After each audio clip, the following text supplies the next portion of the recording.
let's go over how to patch your pedals to your pedal board. So you'll see that I've already got all my pedals configured and set up on my pedal board itself, and I've got all my cabling going from one pedal to another. Okay, so first thing that I've actually done is, if you'll see on the side here, I've bought what's called Neutrik plugs. Alright, so I've got my input and two outputs as well. So these are available from most music stores if you ask for them. You may be able to find them at some hardware stores as well. So essentially what I've done is, you've got your input into here, and on the other side I've soldered in my cable. So my very first loop starts from here, so I plug in my cable into here, and from there it goes into my wah. So you'll see that there's a cable coming out from underneath my board, right, and that just plugs straight into my wah. Same thing is for my outputs. I've got a left and a right output, okay, to go into two different amps. You don't have to do this if you don't need to, so you can just have just the one, but the same sort of principle is out of my looper pedal. I've got one, so this goes directly to one of my outputs, and then that one goes to my other output. Okay, so I've got actually one cable running from here, this one here, plug it into here, and then that one goes straight out into my output. Okay, now the one thing that I would recommend is to buy good quality cables. I think that's the first thing. I'm actually in the market to update my cables because I want to actually customize the length of them, because you may see that this cable, for example, is just sort of looped in there. So there's a few brands, like you've got Lava cables, you've got George L's, for example, that let you customize your cables without needing to solder them.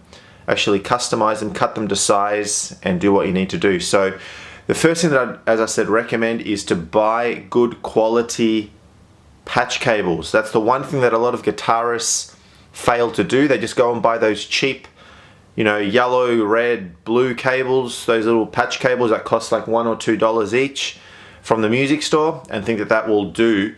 But really, they're cheap cables. They're not using good materials inside them, so the quality and your tone of your guitar will be affected.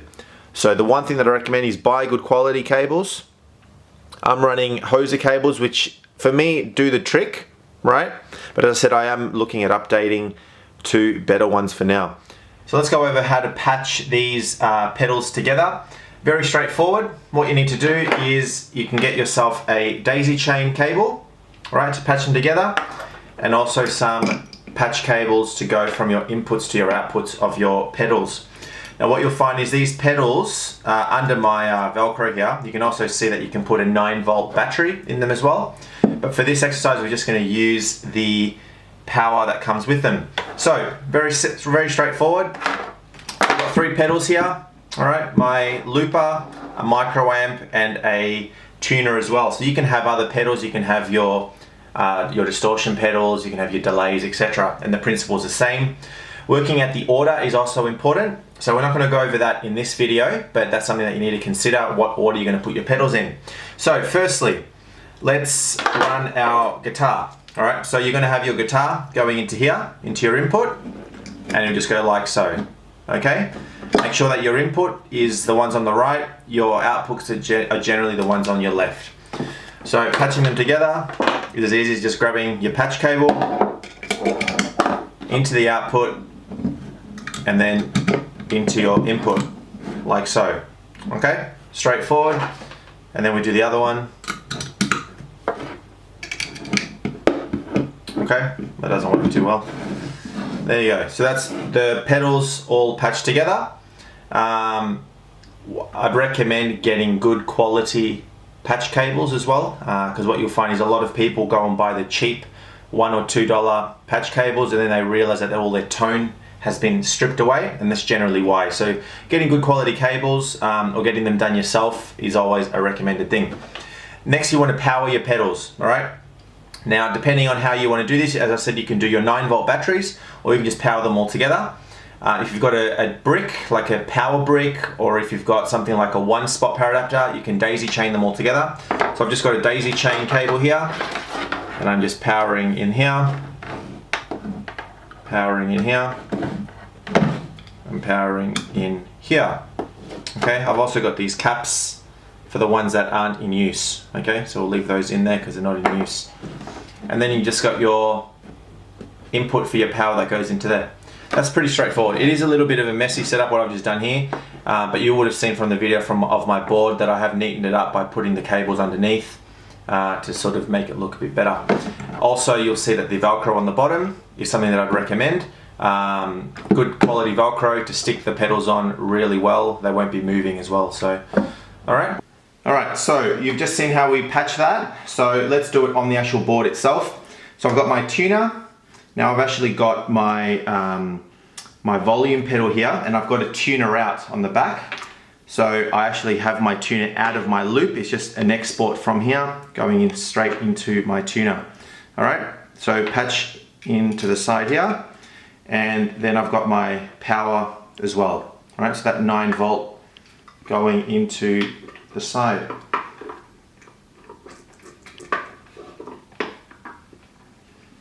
Actually, let's just put it like that. Makes a little bit more sense.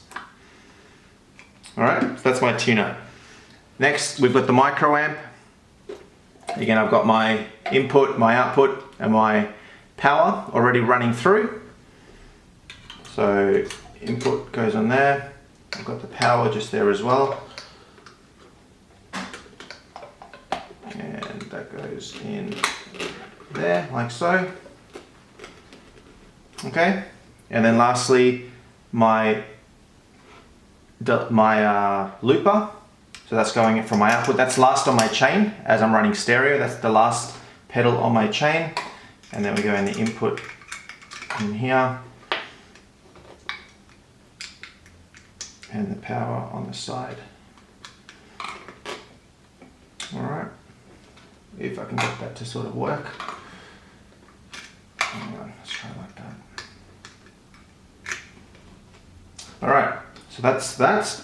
So on the side as well, I've got my input and 2 outputs. So we'd run the input going in from the guitar into the side, and then 2 outputs. So into 2 different amps, but we're just gonna do 1 output there. And I've also got a power on the side here, which powers the entire board. All right, so you'll see that on the bottom of my board, I've got it set up with, well, I've taped it up, so I've actually soldered this all together for my inputs, my outputs, rigged it all up, tried to make it sort of as neat as possible, put the holes, cabling, etc. All right, and that is the basic way on how to cable your board. Again, just ensure you've got good quality cables, you've got your powers going through, whether it's to a power adapter like a 1-spot or a brick, like a DC brick for example, and that should do the trick.